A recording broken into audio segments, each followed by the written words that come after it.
கிறிஸ்துவுக்குள் பிரியமானவர்களே, ஆண்டவராய் இயேசுவின் நாமத்திலே உங்களை சந்திப்பதிலே நான் மகிழ்ச்சி அடைகிறேன். இந்த நாளினுடைய தியானத்திற்காக நாம் தெரிந்து கொண்ட வேத பகுதி யோவான் எழுதின புஸ்தகத்துல 6ஆம் அதிகாரம் 11வது வசனம். நீங்கள் எந்த நோக்கத்திற்காக ஆண்டவரை தேடுகிறீர்கள்? நீங்கள் எந்த நோக்கத்திற்காக ஆண்டவரை தேடுகிறீர்கள்?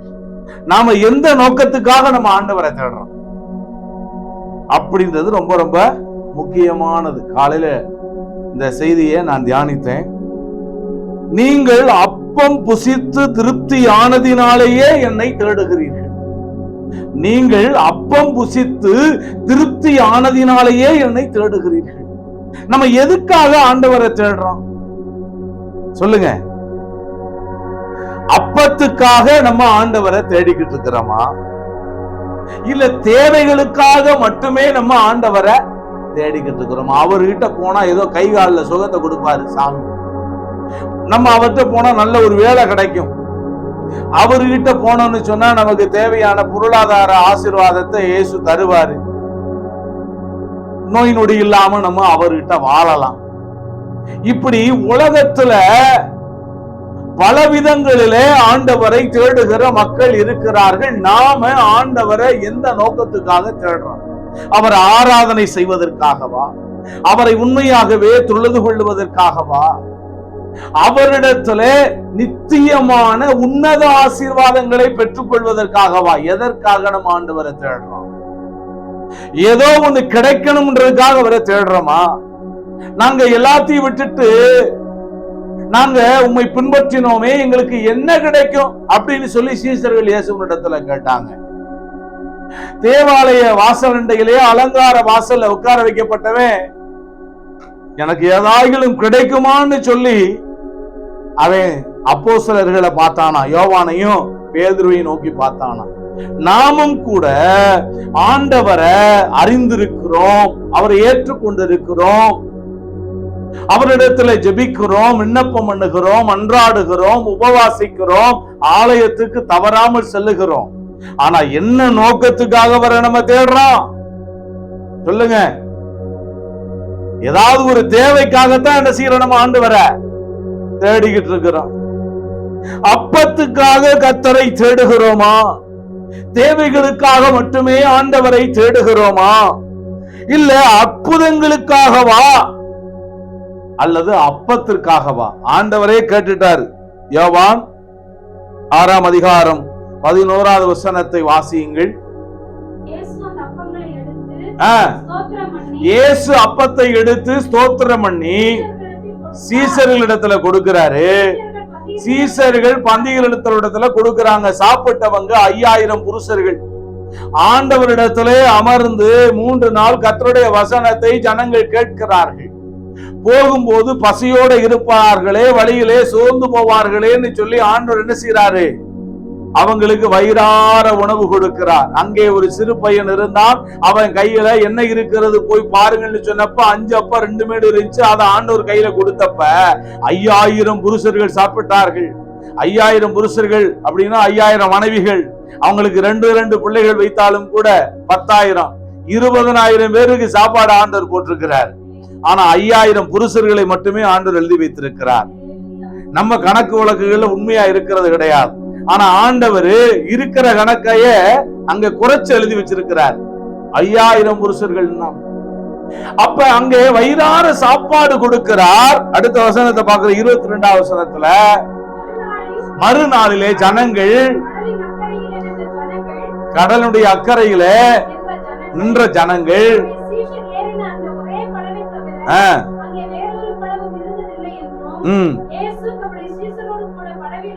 அடுத்த வசனத்தை வாசிங்க.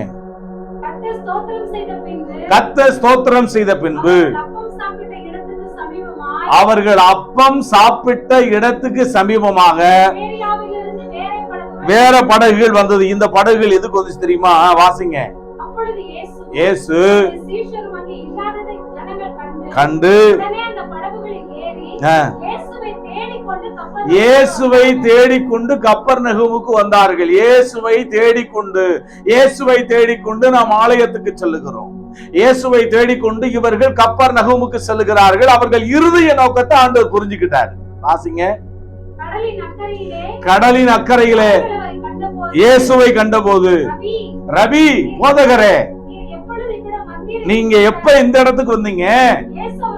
இயேசு அவர்களுக்கு பிரதியுத்தரமாக, நீங்கள் அற்புதங்களை கண்டதினால் அல்ல, அப்பம் புசித்து திருப்தியானதினாலேயே. ஆண்டவர் வார்த்தையில சவுக்கடி கொடுத்தாரு பாருங்க. நம்ம ஜெபிக்கிறோம், ஜெபத்தை கேட்கிறவரே ஜெபிக்கிறோம். ஆனா எதுக்காக? உண்மையா அவர் மேல அன்பு செலுத்துவதற்காகவா? உண்மையாகவே அவரை ஆராதித்து துதிப்பதற்காகவா? உண்மையாகவே அவரை தேடுவது எந்த நோக்கத்துக்காக? அவர் கண்டுபிடித்து விட்டார். படகுல அவசர அவசரமா வந்தாங்களாம் கப்பர்நகூமுக்கு. ரவி, நீங்க எங்க எப்ப இந்த இடத்துக்கு வந்தீங்க? உங்களை ஆவலோட நாங்க தேடி வந்தோமே. எதுக்கு தேடி வந்திருக்கிறேன்னு உனக்கு கண்டுபிடிச்சிட்டாவா? அவன் எதுக்கு தேடி வந்திருக்கான்னா, அந்த சாப்பாட்டு ராமிங்க என்னது, அப்பம் சாப்பிட்டு திருப்தியானதுனாலதான். ஆஹா, அவரு ஸ்தோத்திரம் பண்ணி கொடுத்த அந்த மீன் இருக்கே, மீனோட ருசி, அவர் ஸ்தோத்திரம் பண்ணி கொடுத்த அந்த அப்பம் சப்பாத்தியோட ருசி இருக்கே, ருசி தனி ருசியா. அவர்கிட்ட போனோம்னா கண்டிப்பா இனியும் மீன் கொடுப்பாரு, இனியும் அவர் சப்பாத்தி கொடுப்பாரு, அப்பம் கொடுப்பார்னு சொல்லி இந்த எண்ணத்தோடு கூட இயேசுவை தேடி வந்தார்கள். இதை கேட்கிற அருமையானவர்களே, நாம் எந்த நோக்கத்துக்காக ஜெபிக்கிறோம்? எந்த நோக்கத்துக்காக நாம் ஆலயத்துக்கு செல்லுகிறோம்? எந்த நோக்கத்துக்காக நாம் ஆண்டவரை தேடுகிறோம் என்பதை ஆராய்ந்து பாருங்க. வசனம் சொல்லுது, மனுஷனோ முகத்தை பார்ப்பான், கர்த்தரோ இருதயத்தை பார்க்கிறார். கர்த்தரோ இருதயத்தை பார்க்கிறார். உன் இருதயத்துல ஆண்டவருடைய அன்பினாலே நிறைந்து அவரை நீங்க தேடணும். அவருடைய அன்பை பெற்றுக்கொள்வதற்காக நீங்கள் அவரை தேட வேண்டும். எப்படி மரியாள் அதிகாலையிலே இருட்டோட எழுந்து புறப்பட்டு கல்லறையின் இடத்துக்கு போய், என் ஆண்டவரை எங்கே வைத்தீர்கள், அவரை வைத்த இடத்தை சொல்லுங்க, ஒருவேளை நீங்க அவரை எடுத்துக்கொண்டு போனது உண்டானால் நீங்க எனக்கு சொல்லுங்க, அந்த கர்த்தரை நான் எடுத்துக்கொள்ளுகிறேன்னு சொல்லி கர்த்தரை எடுத்துக்கொள்ள அவள் விரும்பினாள். நீங்களும் கூட இயேசுவை எதுக்கு தேடுறீங்க? அவரை சொந்தமாக்குவதற்காக அவரை தேடணும். இந்த உலகத்துல 4 வகையான கூட்டங்கள் இயேசுவை தேடுகிறது. ஒண்ணு திங்கிற கூட்டம்.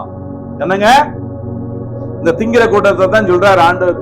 இன்னைக்கு நிறைய பேர் சபைகள்ல பாத்தீங்கன்னு சொன்னா சிக்கன் போடுகிறார்கள், மட்டன் போடுகிறார்கள், சோறு போடுகிறார்கள் என்று ஓடிக்கொண்டிருக்கிறார்கள். ஆனா அவர்கள் உண்மையான தேவனுடைய ஆசீர்வாதத்தை, ஆண்டவருடைய பரலோகத்திலிருந்து வரக்கூடியதான அந்த பரம ஈவாகிய அந்த ருசியை அவர்கள் பார்க்க மாட்டார்கள். ஏன்னா வைத்தவனா என்ன செய்வாங்க? நெப்பிக் கொள்ளுவாங்க. ஆனால் அவருடைய இருதயத்தை ஆண்டவருடைய அன்பு மாத்திரமே நிரப்ப முடியும். அதனால ஆலயத்துல அது போடுறாங்க, இது போடுறாங்கன்றதுக்காக நிறைய பேர் கூட்டத்தை ஆண்டவர்கிட்ட போய்கிட்டு இருக்கிறாங்க. ஸ்தோத்திரம். சில சபைகள்ல சோறு போட்டு மக்களை கூட்டிக்கிட்டு இருக்கிறாங்க. ஸ்தோத்திரம். பாருங்க, 4 வகையான கூட்டம். ஒண்ணு திங்கிற கூட்டம், இன்னொன்னு என்ன கூட்டம்னா ரசிக்கிற கூட்டம். 5 அப்பம் 2 மீன் எங்கெல்லாம் கிடைக்குதுன்னு சொல்லி சாப்பாடு இயேசு போடுவாரு, ஆலயத்துல ஆகாரம் கிடைக்கும்னு சொல்லியே ஓடிக்கிட்டு இருப்பாங்க. இன்னொரு கூட்டம் என்னன்னா ரசிக்கிற கூட்டம். ரசிக்கிற கூட்டம்னா என்ன தெரியுமா? ஆண்டவர் அற்புதங்களையும் அடையாளங்களையும் செய்யும் போது என்ன செய்வாங்க? அத எவ்வளவு அழகா அவர் மேஜிக் பண்றாரு, எவ்வளவு அழகா அவர் அற்புதத்தை செய்கிறாரு. குருட்டு கண்ணை திறக்கிறாரு, செகிட ஆண்டவர் கேட்க வைக்கிறாரு, முடவனை நடக்க வைக்கிறாரு, செத்து போனவனை எழுப்புறாரு, ஊமையனை பேச வைக்கிறாரு, பிசாசு அதற்றாரு, ஓடுது. அதை பார்த்து பார்த்து ரசித்தார்களே அல்லாமல் அந்த ஆண்டவருக்குள்ளே இருந்த அபிஷேகத்தையும் வல்லமையையும் தங்கள் வாழ்க்கையில ருசிக்கவில்லை. அடுத்து அந்த ஆண்டவர் மேல தங்களுடைய இருதயத்திலே விசுவாசத்தையும் நம்பிக்கையும் வைக்கவில்லை. நீங்கள் எதற்காக ஆண்டவரை தேடுகிறீர்கள்? 2வது என்ன கூட்டம்? முதல்ல ருசிக்கிற கூட்டம், 2வது ரசிக்கிற கூட்டம். இன்னொரு கூட்டம் என்னன்னா எப்ப பார்த்தாலும் குறை சொல்லி கொண்டிருக்கிற கூட்டம். அவர் எப்பெல்லாம் வசனத்தை மீறி நடக்கிறார், எப்போதெல்லாம் நியாயப்பிரமாணத்தினுடைய வசனங்களை அவர் கை கொள்ளாமல் அவர் நடக்கிறார், எப்போதெல்லாம் நியாயப்பிரமாணத்துக்கு மீறி அற்புதம் செய்யறாரு அப்படின்னு சொல்லி பார்த்து அவர்கிட்ட எதையாவது ஒரு குற்றத்தை, ஒரு குறைய கண்டுபிடிக்கிறதுக்குனே ஒரு கூட்டம் அவரை ஃபாலோ பண்ணுச்சு. இன்னைக்கும் நிறைய பேரு இன்னைக்கு பாத்தீங்கன்னா குற்றம் கண்டுபிடித்துக் கொண்டே இருப்பது அவருடைய வேலையா இருக்கிறது. ஆண்டவர் சொன்னாரு, உன் கண்ணில் இருக்கிற உத்தரத்தை உணராம நீ மற்றவன் கண்ணில் இருக்கிற துரும்ப பார்க்கிறது என்ன? நம்ம கண்ணுல மரம் இருக்கா, ஆனா நாம என்ன செய்யறோம்? மத்தவங்க கண்ணுல இருக்கிற துரும்ப எடுத்து போடட்டும் அப்படின்னு சொல்லி நம்ம சொல்லிக்கிட்டு இருக்கிறோமா? அவங்கள பார்த்து ஆண்டவர் சொல்லாரு, மாயக்காரனே, முன்பு உன் கண்ணுல இருக்கிறதான உத்தரத்தை எடுத்து போடு, பின்பு அடுத்தவன் கண்ணில் இருக்கிற துரும்பை எடுத்து போட நீ வகை பார்ப்பாய். ஆண்டவரை பற்றி குறை சொல்லிக் கொண்டே இருப்பவர்கள் அவருடைய அற்புதங்களை விசுவாசிப்பதில்லை, அவருடைய அதிசயங்களை விசுவாசிப்பதில்லை, அவர் செய்கிற அடையாளங்களை நம்புகிறதில்லை. அவர்தான் இரட்சகர், ஆண்டவர், கர்த்தர், உயிர்த்தெழுந்தவர், அவர்தான் நம்மை படைத்த இறைவன், நம்மை பாவத்திலிருந்து மீட்க வந்தவர் என்பதை நம்புகிறதில்ல. ஸ்தோத்திரம். எதுக்காய் ஆண்டவரை தேடுகிறோம்? இன்னொரு கூட்டம் தான். என்ன கூட்டம்னா, அவரை எங்க போனாலும், எத்தனை பாடுகள் வந்தாலும், எத்தனை துயரங்கள் வந்தாலும், அவமானங்கள் வந்தாலும், உபத்திரவங்கள் வந்தாலும் அவர் சொல்லுகிற வார்த்தைக்கு அப்படியே கீழ்ப்படிந்து அவரை ஃபாலோ பண்ற கூட்டம். அந்த கூட்டத்துல நம்ம இருக்கணும். ஆமென். அவர் என்ன சொன்னாலும் அதற்கு அப்படியே கீழ்ப்படுகிறவர்களாய் நாம் காணப்பட வேண்டும். இந்த 4 வகையான கூட்டம் இன்றைக்கும் இயேசுவை ஃபாலோ பண்ணுகிறது, பின்பற்றுகிறது. நாம் எந்த கூட்டத்தில் இருக்கிறோம், என்ன நோக்கத்துக்காக நாம் ஆண்டவரை தேடுகிறோம் என்பதை இருதயத்திலே இந்த வசனத்தை கேட்கும் போது நாம் சிந்தித்து உணர்வோமாக.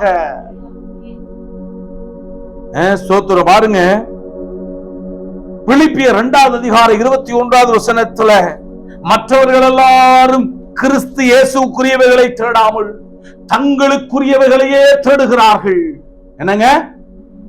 மற்றவர்கள் எல்லாரும் கிறிஸ்து இயேசுக்குரியவைகளை தேடாமல் தங்களுக்கு உரியவைகளையே தேடுகிறார்கள். நமக்குரியதையே தேடிக்கிட்டு இருக்க கூடாது. நமக்குரியது எது? இம்மை இந்த உலகத்துக்குரிய காரியங்களுக்காக ஆண்டவரை தேடாதீங்க. ஸ்தோத்திரம். ஆத்தும சுகம் கிடைக்க வேண்டும் என்று அவரை தேடுங்கள். சரீர சுகத்தை காட்டிலும் ஆத்தும சுகம் முக்கியமானது. புரியுதா உங்களுக்கு? உணவுக்காக, உடைக்காக எதை குடிப்போம், என்னத்தை குடிப்போம், என்னத்தை உடுப்போம், நாளைய தினத்துக்காக கவலைப்பட்டுக்கிட்டு இருக்கிறாத.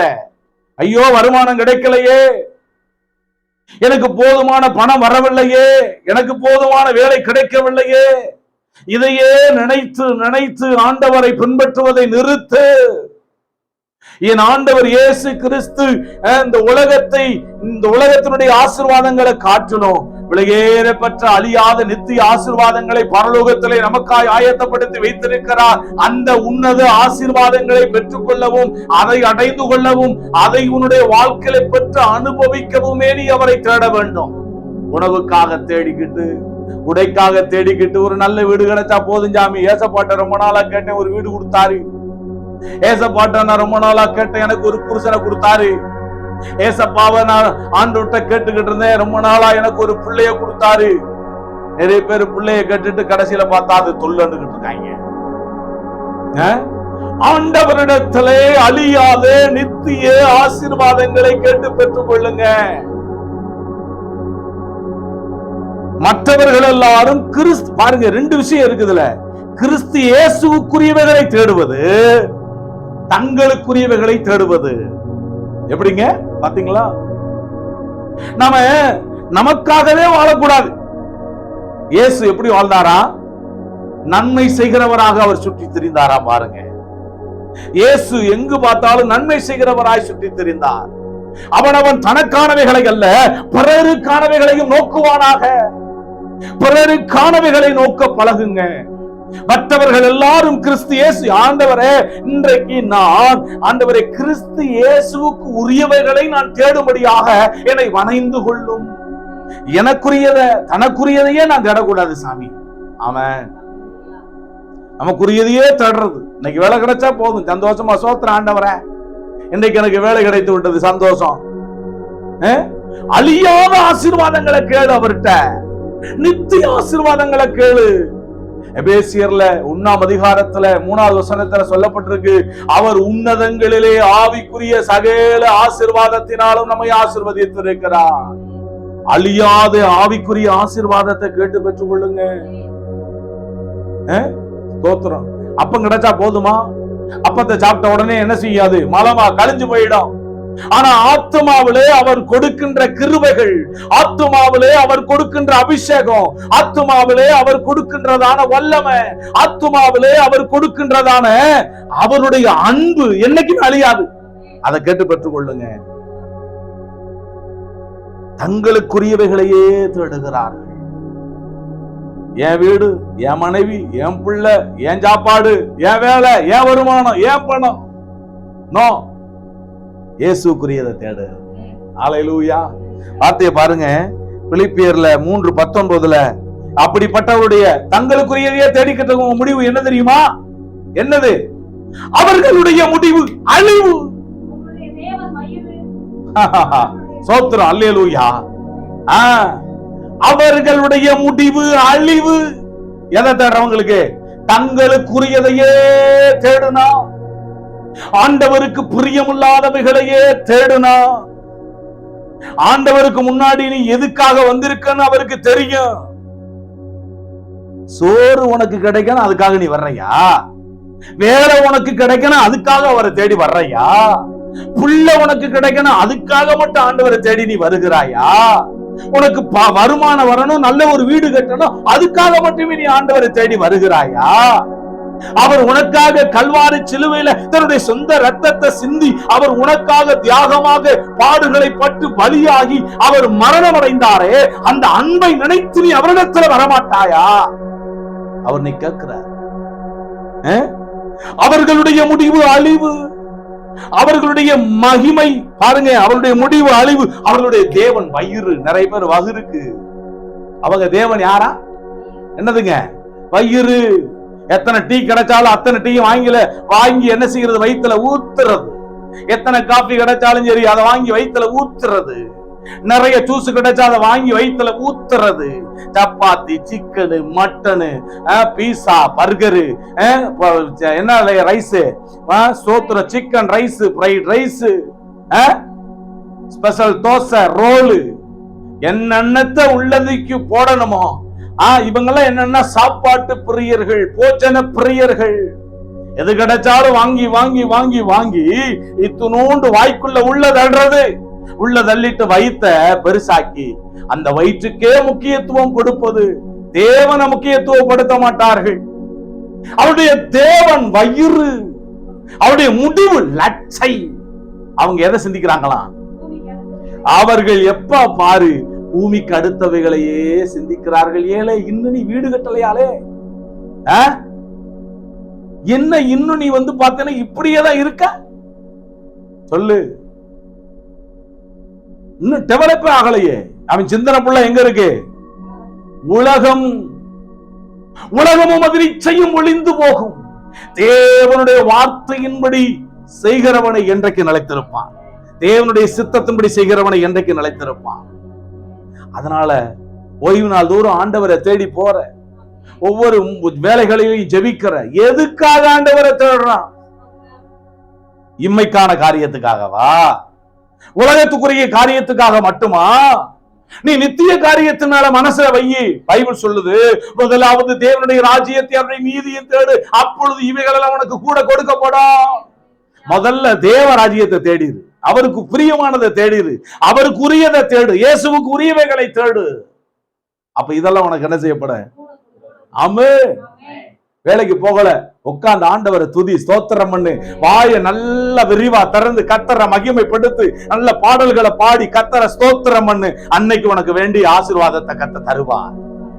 என்னையா சும்மா உட்கார்ந்தவனுக்கு கரும்பு தின்ன கூலியான மாதிரி சும்மா ஆண்டவரை நீ துதி ஸ்தோத்திரம் பண்ணு, அவரை மகிமைப்படுத்தி பாட்டு பாடு.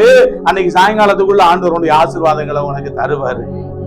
ஆமா, தெரியுமா உங்களுக்கு? அவங்க இப்படிப்பட்டவங்க எதை சிந்திக்கிறாங்களாம்? பூமிக்கு அடுத்தவைகளையே சிந்திக்கிறார்கள். எப்ப பார்த்தாலும் அவங்க மைண்டு, அவங்க மூளை பூமியவே சுத்தி வந்துகிட்டு இருக்கு. சாத்தா எப்படி யோபுல 1வது அதிகாரத்துல, சாத்தானே நீ எங்க இருந்து வர்றப்பா அப்படின்னு கேட்ட, பூமி எங்கும் சுற்றி திரிந்து அதிலே உலாவி திரிந்து நான் வருகிறேன் சொன்னேன். நாமும் கூட ஊரை சுற்றி கொண்டு இருக்கிறோமா? அந்த டீ கடை, இந்த டீ கடை, அந்த இட்லி கடை, அந்த புரோட்டா கடை, அப்படி இருக்கமா? மாத்திக்கங்க. சாத்தான் தான் ஊர் சுத்துறவன். நம்ம ஊர் சுத்திடக்கூடாது. தீனால் ஊரை சுத்தனா மோசமா போயிட்டா. நம்ம ஊர் சுத்த கூடாது, ஆனா ஊரை சுத்தணும். எதுக்கு தெரியுமா? என் ஆண்டவர் இயேசு கிறிஸ்துவனுடைய சுவிசேஷத்தை, நற்செய்தியை அறிவிப்பதற்காக நாம் ஊர் ஊரா சுத்தணும். ஹல்லேலூயா. வேற எதுக்கும் சுத்தக்கூடாது. வெட்டியா சுத்திக்கிட்டு தெரியக்கூடாது. பூமிக்கு அடுத்தவைகளை சிந்திப்பது. எப்ப பார்த்தாலும் எங்க என்ன கிடைக்கும், அவன் என்ன கொடுப்பான்? ஒண்ணும் கொடுக்க மாட்டான். இயேசுதான் எல்லாம் கொடுப்பாரு. ஹல்லேலூயா. இயேசு கிறிஸ்து மட்டும்தான் எனக்கு தேவையான, உங்களுக்கு தேவையான, நமக்கு தேவையான அத்தனை ஆசீர்வாதங்களையும் நன்மைகளையும் அளவில்லாம, குறையில்லாம, பழுதில்லாம கொடுப்பார். ஆமா. கொலோசியர் 3ஆம் அதிகாரம் 1-2 படிங்க. நீங்கள் இயேசு கிறிஸ்துவோடு கூட எழுந்தது உண்டானால், கிறிஸ்து எங்க போய் உட்கார்ந்திருக்காரு? அவர் சிலுவையில் அடிக்கப்பட்டாரு. ஆனா இப்ப எங்க உட்கார்ந்திருக்காரு தெரியுமா? ஜம்முன்னு எழுந்து, உயிரோட எழுந்து போய் எங்க உட்கார்ந்திருக்காரு? ஏன்னா அவர் பூமியில இருந்த பொழுது பூமியிலே தனக்காக ஒரு வீடை கட்டல, தனக்காக ஒரு பெரிய வேலையை தேடிக்கொள்ளல. பிதாவினுடைய சித்தத்தை செய்ய, அதை நிறைவேற்ற மட்டுமே அவர் வந்தார். அந்த நோக்கத்தை செய்து முடித்தார். முடித்ததுக்கு அப்புறமா பூமிக்கு அடுத்ததை அவர் சிந்திக்கல. இப்ப அவர் பிதாவினுடைய வலது வாரிசத்தில, தேவனுடைய வலது வாரிசத்திலே அவர் ராஜாவாக வந்திருக்கிறார். அதே போலதான் நாமும் கூட இயேசுவோடு கூட ஞானஸ்நானம் பண்ணப்பட்டு அவரோடு கூட உயிரோடு கூட எழுந்திருந்தது உண்டானா, நாமும் கூட என்னத்தை சிந்திக்கணும்னா அவருடைய வலது வாரிசத்துல போய் உட்காரணும். மேலானவைகளை தேடுங்க. பைபிள் சொல்லிருக்கு பாருங்க, பூமியில் உள்ளவைகளை அல்ல. சொல்லுங்க, பூமியில் உள்ளவைகளை அல்ல, மேலானவைகளையே தேடுங்கள். ஆமென். எந்த ஊழியக்காரன் பூமிக்குரிய காரியத்தை சொல்லி தராம நித்திய காரியத்தை சொல்லி தரானோ அவன் கர்த்தருடைய ஆசீர்வாதமான ஊழியக்காரன். ஸ்தோத்திரம். ஆமென். பூமிக்குரியதை அல்ல. பைபிள் சொல்லுது பாருங்க, பூமிக்குரியவைகளை அல்ல, பூமியில் உள்ளவைகளை அல்ல, மேலானவைகளையே தேடுங்கள். சாத்தான் இயேசுவினிடத்துல வந்தானா? 40 நாள் பாஸ்டிங் எடுத்தாரு. 40 நாள் கழிச்சு சோதனைக்காரன் வந்தான். வந்து என்ன கேட்டான்? உமக்கு என்ன வேணும் அப்படின்னு. நீ என்ன கேட்டாலும் தர்றேன். எப்படி கொடுக்கிறவர்கிட்டயே என்ன கேட்டாலும் தர்றேன்னு சொன்னான். அவருக்கு பசி, ரொம்ப அகோர பசி. எப்படி இருக்கும்? ஒரு காலையில இருந்து மதிய வரைக்கும் சாப்பிடலாட்டி கூட பாத்தீங்கன்னா என்னத்தர சாப்பிடலான்னு ஆவலோட இருக்கிறோம். ஆனா 40 நாள் தண்ணியும் குடிக்கல, சாப்பிடவும் இல்ல. எப்படி இருக்கும் அந்த டைம்ல சாப்பாட கேட்டா? அவன் சாப்பாட, பூமியில் உள்ள ஆகாரத்தை பற்றி பேசினான். கல்ல எடுத்துக்கிட்டான் கையில. அப்ப மாதிரியே இருந்துச்சு அந்த கல்லு.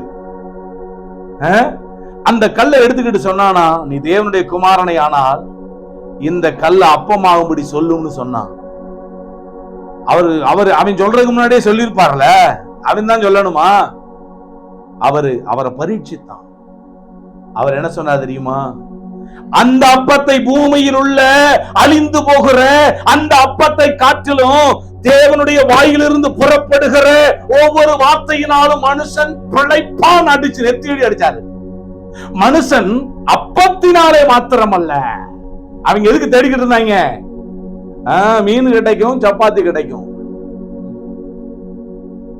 ஸ்தோத்திரம். நம்ம சபையில எதுவும் கொடுக்கிறது இல்ல. வார்த்தையை கொடுக்கிறேன், பெற்றுக்கொள்ளுங்க. அல்லேலூயா. கர்த்தருடைய வார்த்தையை கொடுக்கிறேன், பெற்றுக்கொள்ளுங்க. அதுதான் உங்களை நடத்தும், அதுதான் உங்களை ஆசீர்வதிக்கும், அதுதான் உங்களை வாழ வைக்கும். மனுஷன் அப்பத்தினாலே மாத்திரமல்ல, தேவனுடைய வாயிலிருந்து புறப்படுகிற ஒவ்வொரு வார்த்தையினாலும் பிழைப்பான். இந்த வேத வசனங்களை தினமும் வாசிங்க, அதை ஒவ்வொரு நாளும் அறிக்கை செய்யுங்க. அவங்க வாழ்க்கையில ஆசீர்வாதம் வரும். அடுத்து என்ன சொன்னா தெரியுமா? இந்த உலகத்தில் இருக்கிற சகல ராஜ்யங்களையும் அவருக்கு காமிச்சான். காமிச்சிட்டு சொன்னா, நீ சாஸ்தாங்கமா விழுந்து என்னைய பணிஞ்சுக்கிட்டேன்னு வச்சுக்க, இதெல்லாம் உமக்கு தருவேன் அப்படி சொன்னா பாருங்க, ஏமாத்தனா. ஆண்டவர் என்ன பண்ணாரு? என்ன சொன்னாரு? பூமிக்கு அடுத்தவைகளை சிந்திக்காதே. அவர் என்ன சொன்னார் தெரியுமா? அப்பாலே போ சாத்தானே. பூமிக்கு அடுத்த சிந்தைகள் உங்களுக்கு வரும்போதெல்லாம் அப்பாலே போ சாத்தானே சொல்லி அவைகளை முறியடிக்க பழகணும். ஹல்லேலூயா.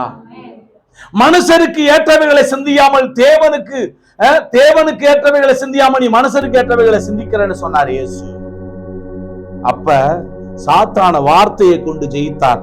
அப்ப நம்ம கையில அதிகமா இருக்க வேண்டியது தேவனுடைய வார்த்தை என்கிற இந்த அப்பா. ஆமென். எந்த அப்பத்துக்காக நீங்க இந்த உலகத்துல கிரியை செய்யறீங்க? வசனம் சொல்லுது, நித்திய ஜீவன் வரைக்கும் நிலைத்திருக்கிற போஜனத்துக்காகவே கிரியை நடப்பீங்கள். எத்தனை? நித்திய ஜீவன் வரைக்கும் நிலைத்திருக்கிற போஜனம் எது? ஆண்டவராய் இயேசு கிறிஸ்து நமக்காக சிலுவையில விக்க கொடுத்தவருடைய மாம்ச சரீரம், இந்த வசனம். ஆமென். இதுக்காக கிரியை நடப்பிக்கணும். இதுக்காகத்தான் கர்த்தரை தேடணும். இதுக்காகத்தான் கர்த்தரை தொழுது கொள்ளணும். இதற்காகத்தான் நம்ம ஆராதனைக்கு செல்லணும். வசனம் அப்படித்தான் போட்டிருக்கு. பூமியில் உள்ளவைகளை அல்ல, மேலானவைகளையே நாடுங்கள். பூமியில் உள்ளதை தேடிக்கிட்டு இருக்க கூடாது. எப்ப பார்த்தாலும் எங்கேயாவது ரோட்டுல தங்க கிடைச்சிராதா? எங்கேயாவது பாத்தீங்கன்னா ஒரு பெட்டியில சூட்கேஸ்ல பணம் கிடைச்சிராதா?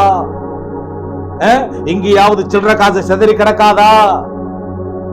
உணர்ந்துக்கிட்டு போறவங்க போட்டு போயிருப்பாங்க, கழிச்சு போடுறவங்க போட்டு போயிருப்பாங்க, அள்ளிக்கிட்டு தெரியாத சாவத்தை வாங்கிக்கிட்டு. புரியுதா? பூமியில் உள்ளவைகளை எது தேடிக்கிட்டு இருக்க?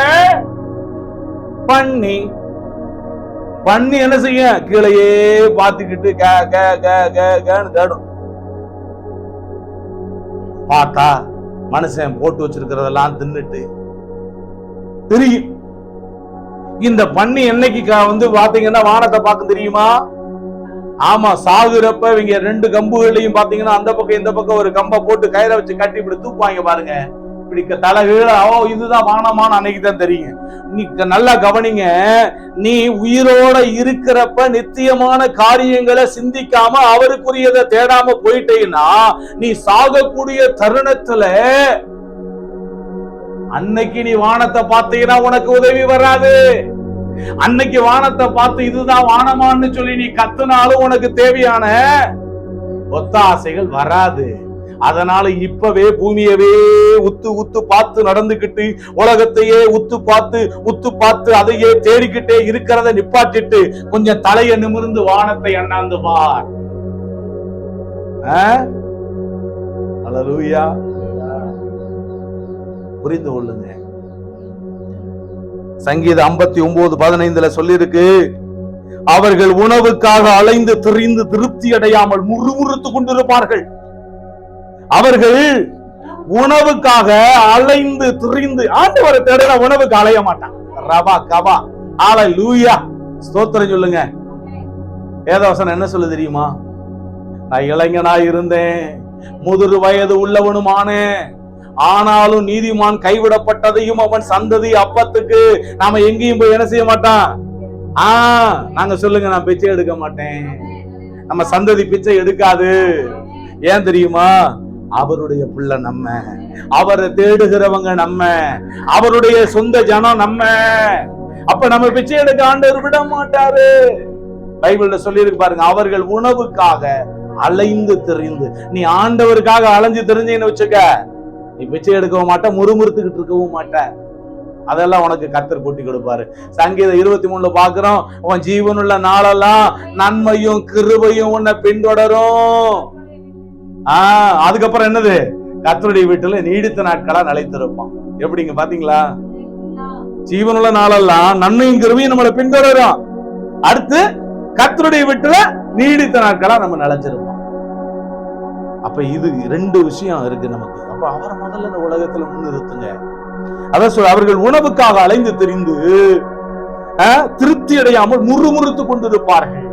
சேனைகளின் தேவனாகிய கர்த்தரை உங்கள் வாழ்க்கையிலே முன்னிறுத்துங்கள். ஆண்டவருக்கு உரியதை தேடுங்கள். உலகத்துக்குரியதை, பூமிக்குரிய காரியங்களை தேடாதிருங்கள். ஆண்டவரை நீங்கள் தேடி அவருக்கு பிரியமான காரியங்கள் மேல உங்க மனசை வைக்கும் போது உங்களுக்கு தேவையானவைகள் அனைத்தும் அவராலே கொடுக்கப்படும். நீங்க அலைந்து திரிய வேண்டிய அவசியம் இல்ல. அலைந்து திரிய விட மாட்டாரு. அவர் பெயர் சபாவின் மனாந்தரத்திலே அலைந்து திரிந்தால் அங்க அலைந்து திரிந்த இடத்துல ஆண்டவரே அப்படின்னு கூப்பிட ஆரம்பிச்ச உடனே ஆண்டவர் நீரூற்றை திறந்துட்டாரு. நீங்க ஆண்டவரை நோக்கி கூப்பிட்டுட்டீங்கன்னா உங்களுக்கான நீரூற்றுகள் உங்கள் அருகிலேயே திறக்கப்படும். அது ஆசீர்வாதத்தின் நீரூற்றுகள், பொருளாதாரத்தின் நீரூற்றுகள், உங்கள் வாழ்க்கையில ஆரோக்கியத்தினுடைய நீரூற்றுகள். ஆகவே பூமியில் உள்ள காரியங்களை அல்ல. எதற்காக நாம் ஆண்டவரை தேடுகிறோம்? நித்தியமான காரியங்களை உங்கள் வாழ்க்கையில முதன்மைப்படுத்துங்கள். கர்த்தர் உங்களை ஆசீர்வதிப்பார்.